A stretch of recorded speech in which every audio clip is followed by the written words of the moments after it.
Hi everyone, UPSC time में आप सबका स्वागत है। मैं हूं मिकाशी थापा। आज हम करने वाले हैं chapter 4 motions of earth from NCERT geography class 6th।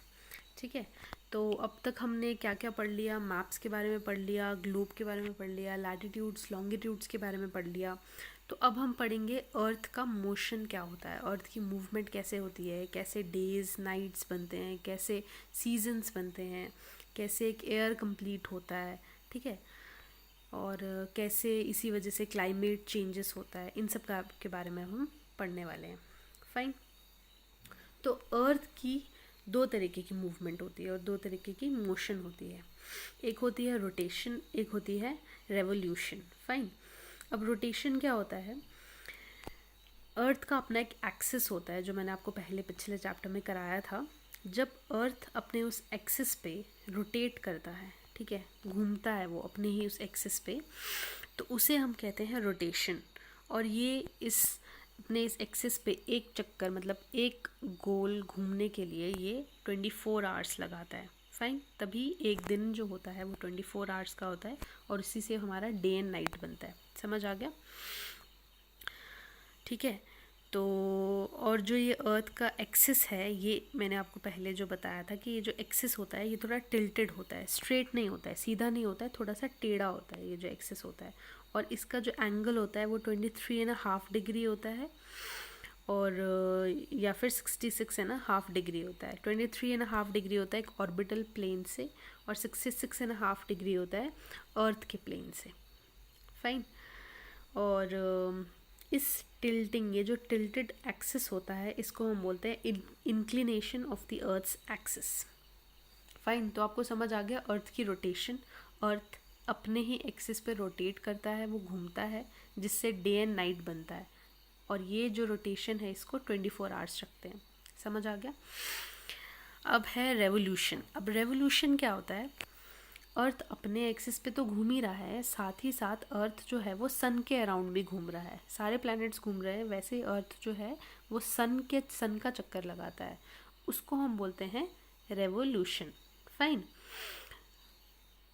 ये रेवोल्यूशन लगाने के लिए, सन का पूरा चक्कर लगाने के लिए अर्थ को 365 डेज एंड 6 आवर्स लगते हैं। इतना टाइम लगता है इसको पूरा चक्कर लगाने का के लिए। ठीक है। और ये जो 6 आवर्स हैं, ये लोग हम कहीं काउंट नहीं करते हैं, बट एक्चुअल में 6 आवर्स भी होते हैं। और ये जो 6 आवर्स मिल के 4 सालों में एक दिन बनाते हैं। इसीलिए हर 4 साल बाद 365 डेज़ जो है वो 366 डेज़ हो जाते हैं, और इस साल को हम बोलते हैं लीप ईयर। और ये हमेशा फेब्रुवरी के मंथ में फॉलो होता है। इसलिए फेब्रुवरी के मंथ में कभी 29 डेज़ होते हैं, कभी 28 डेज़ होते हैं। ठीक है, लीप ईयर के टाइम पे। लीप ईयर समझ में आ गया आप लोगों को? ठीक है। ये आ गया रोटेशन और रेवोल्यूशन। अर्थ रोटेट, घूमता भी है अपने ही एक्सिस में, और अर्थ के अराउंड भी, नहीं सॉरी, सन के अराउंड भी ये अपना रेवोल्यूशन करता है। ठीक है। अब जब रेवोल्यूशन होता है तो हम जब भी स्काई में सन को देखते हैं तो हमें लगता है कि सन जो है वो राइज हो रहा है ईस्ट में, और सनसेट हो रहा है वेस्ट में। तो हमें लगता है कि सन शायद ईस्ट से वेस्ट की तरफ घूम रहा है, लेकिन रियलिटी में क्या होता है, सन कहीं मूव नहीं कर रहा है, हमारा अर्थ मूव कर रहा है, वो भी वेस्ट से ईस्ट की तरफ। इसलिए जो ईस्टर्न एरियाज होते हैं वहाँ पे सनराइज़ जल्दी हो जाता है, और वेस्टर्न एरियाज़ में सनराइज़ लेट होता है। ठीक है। जैसे कि आप लोग किसी गाड़ी में जब आप बैठते हो, जब आप मूव कर रहे होते हो, गाड़ी मूव कर रही है, तो आपको लगता है कि सामने जो ट्रीज लगी है वो मूव कर रही है बैकवर्ड्स, वो भी, बट एक्चुअल में क्या होता है, आप आगे की तरफ मूव कर रहे हो। ठीक है, वही कंसेप्ट है इसमें। अर्थ वेस्ट से ईस्ट की तरफ मूव करती है, बट आपको एक्चुअल में क्या लगता है कि सन जो है वो ईस्ट से वेस्ट की तरफ मूव कर रहा है। ठीक है। अब क्या होता है कि सन रेज जो है वो इक्वेटर जो है, हमारा इक्वेटर पे डायरेक्टली पड़ती हैं। इसलिए इक्वेटर पे क्या होता है, डे और नाइट जो होते हैं उसमें ज़्यादा डिफरेंस नहीं होता है, मतलब जितना लंबा दिन है उतनी ही लंबी रात होती है। लेकिन जो नॉर्थ और साउथ में है, नॉर्दर्न पोल और साउथ पोल में, वहाँ पे क्या होता है, सन का जो रेज है वो डायरेक्ट नहीं पड़ता है। ठीक है, स्लैंटिंग होता है, जिस वजह से वहाँ पे कभी कभी डेज लंबे होते हैं, कभी कभी नाइट्स लंबे होते हैं। जैसे कि आपने शायद कहीं पे पढ़ा होगा, नॉर्थ पोल और साउथ पोल में क्या होता है, कभी कभी 6-6 महीने डे होता है और कभी 6-6 महीने नाइट होता है, क्योंकि वहाँ पे डायरेक्शन स्ट्रेट नहीं पड़ती है सन की रेस की, इस वजह से। Fine, okay. सो अब हम देखेंगे कि साइकिल ऑफ सीजन्स कैसे बनते हैं। अब हमने ये तो देख लिया डे एंड नाइट कैसे बनते हैं, सनराइज सनसेट कैसे होता है, और जो ये है हमारा रोटेशन किस तरफ होता है। अब हमने देखना है कि सीजन्स कैसे बनते हैं। तो क्या होता है, अर्थ जो है जिस ऑर्बिट पे घूम रहा है वो, ठीक है, जो ऑर्बिट होता है जिस पे वो घूमता है सन के अराउंड, तो वो क्या होता है 4 पोजीशंस पे आता है टोटल। हर 3 महीने बाद अपनी पोजीशन वो चेंज करता है, 4 पोजीशन पे आता है, ठीक है। तो वो 4 पोजीशंस जो होते हैं वो अलग अलग सीजन्स बनाते हैं, ठीक है। और ये हर पोजीशन जो है जब वो 66.5 डिग्री पे आता है ऑर्बिट के, तब वो हमेशा एक नया सीज़न बनाता है।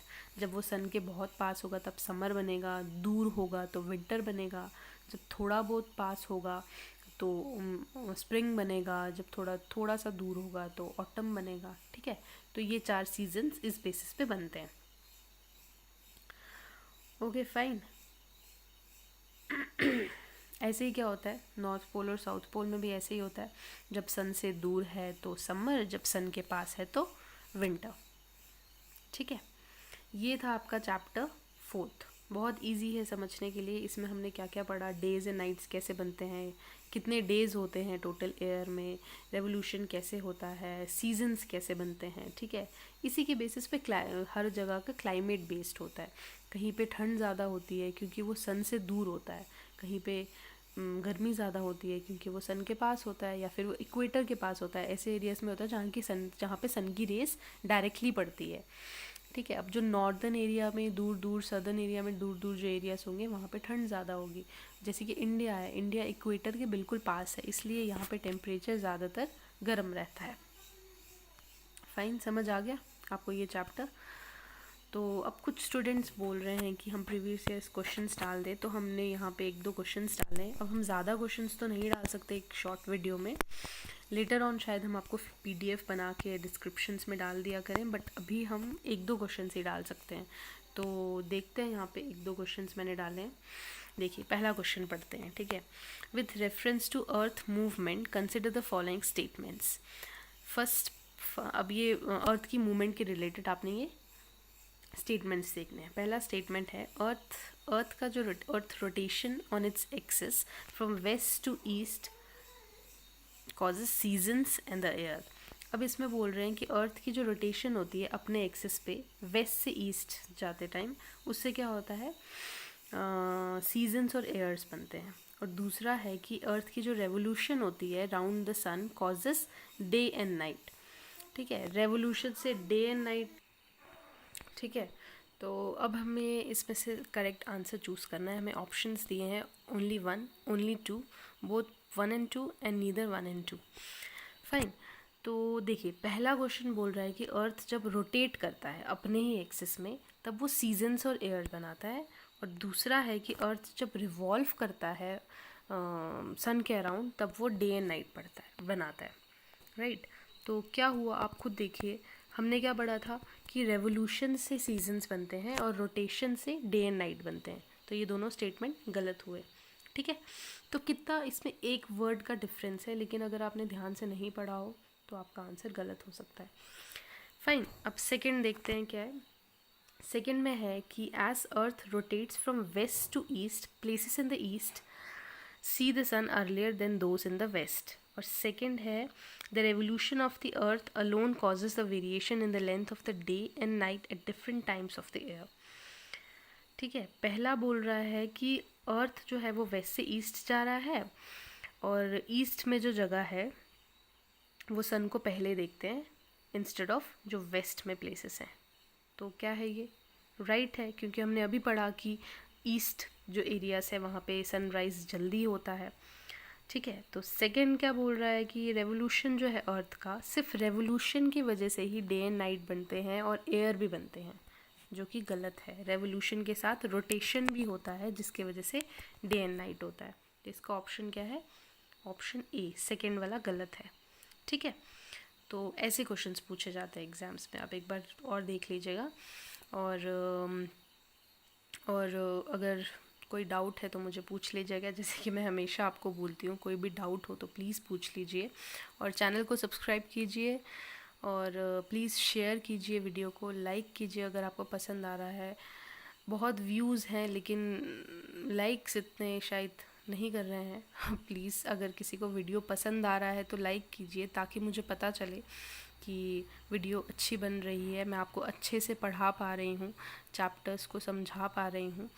अगर नहीं भी समझा पा रही हूँ तो प्लीज़ आप कमेंट कीजिए, ठीक है।